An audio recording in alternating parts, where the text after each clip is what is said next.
Here's how we can change the notification sound for the Teams app on your Android. So let me show you exactly how it would work.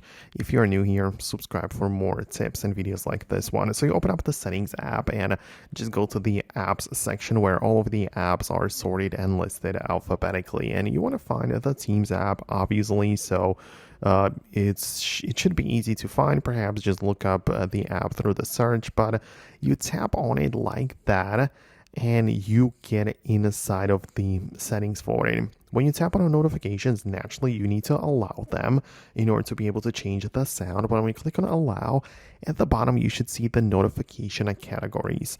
So this is going to give you the the calls, ongoing calls, replies, chats, and all of the different types of notifications which you can manage, enable or disable. But if you click on them, it's going to pull up another page where you also have the ability to choose and pick the sound.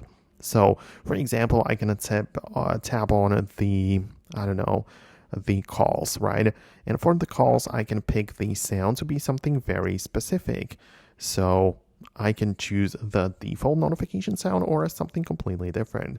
So that is the crucial difference, the important part. You have to go through feature by feature and decide that every single thing is going to have a different sound. For example, you can tap on something else like the chats or communities or anything else and choose a different sound for that feature only. So that is how you can approach it and find the different sounds for different features and the different types of notifications. But I'm gonna wrap up the video right now. Let me know if you found this helpful or managed to find what I was showing you. Thanks a lot for watching, and I'll see you later.